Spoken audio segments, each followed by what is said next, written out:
अनुराधा पौडवाल अपने करियर में एक से बढ़कर एक गाने गाए। ये कहना गलत नहीं होगा कि उनके गले में मां सरस्वती का वास होता है। अनुराधा की आवाज में इतनी मधुरता है कि लोग उनके गानों के दीवाने हो जाते हैं। अनुराधा की भक्ति गानों से एक अलग पहचान मिली है। उन्होंने ये कामयाबी पाने के लिए अपनी जिंदगी में कई परेशानियों का सामना भी किया है। लेकिन अगर अनुराधा पौडवाल की असल जिंदगी की बात करें तो उन्होंने अपने जीवन में कई उतार चढ़ाव भी देखे। ऐसा नहीं है कि एकदम से अनुराधा पौडवाल बन गई। अनुराधा पौडवाल का जन्म 23 अक्टूबर 1954 को हुआ और उनकी गायकी क्षेत्र की बात करें तो इन्होंने साल 1973 में जया बहादुरी के लिए एक श्लोक गाकर फिल्म अभिमान से अपने करियर की शुरुआत की थी। अनुराधा पौडवाल बतौर प्लेबैक सिंगर इन्होंने फिल्मी दुनिया में कई सालों तक अपनी आवाज से लोगों के दिलों पर राज किया। इसके बाद इन्होंने एक म्यूजिक कंपनी जिसका नाम टी सीरीज है, जिसे हर कोई जानता है, उसमें भी काम करना शुरू किया। हालांकि अनुराधा पौडवाल दिल है कि मानता नहीं, लाल दुपट्टा मलमल का, तेजाब, आशिकी जैसे फिल्मों में अपनी गायिका का लोहा भी मनवाया।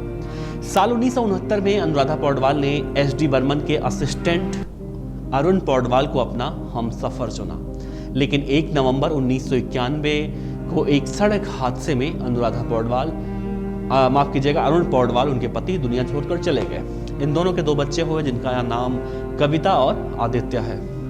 हालांकि अपने पति के चले जाने के बाद अनुराधा ने अपनी जिम्मेदारियां बखूबी निभाई भी। टी सीरीज म्यूजिक कंपनी के मालिक गुलशन कुमार अनुराधा पौडवाल को कई गाने दिए।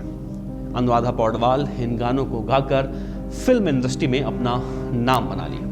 कहा जाता है कि गुलशन कुमार इन्हें दूसरी लता मंगेशकर के रूप में देखना भी चाहते थे। अनुराधा पौडवाल और गुलशन कुमार के एक अफेयर की भी खबरें थी जो मीडिया में लगातार आ रही थी, लेकिन इन दोनों ने कभी इस रिश्ते को लेकर बातें ही नहीं की।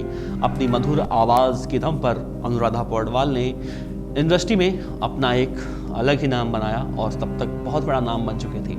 उस समय लता मंगेशकर को स्वर कोकिला का खिताब मिला हुआ था, लेकिन अनुराधा पौडवाल का नाम लता मंगेशकर से भी ऊपर आने लगा था और देखते ही देखते ये टी सीरीज की काफी जानी मानी गायिका बन चुकी थी।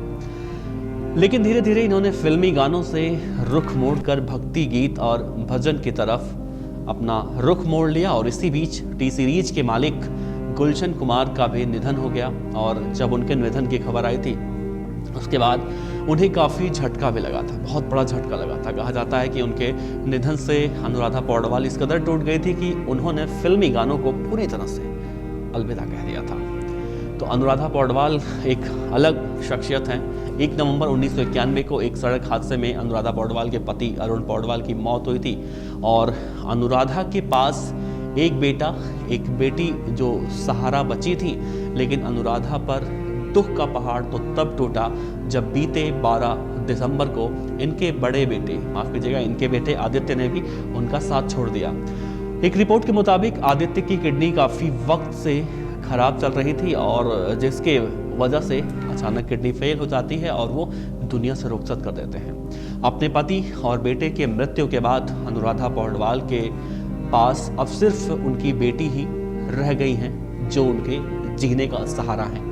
हम लोग अक्सर सोचते हैं कि फिल्मी दुनिया की चकाचौंध को लेकर कि लोग बहुत ही आलीशान जिंदगी जीते होंगे, लेकिन फिल्मी दुनिया के लोग भी हमारी और आपकी तरह ही एक आम इंसान होते हैं और उनकी जिंदगी में भी बहुत सारी परेशानियां होती हैं। खबर अच्छी लगी हो तो लाइक कीजिए, सब्सक्राइब कीजिए, साथ ही बेल आइकन का बटन दबाइए पीडीएफ न्यूज की खबरें सबसे पहले देखने के लिए।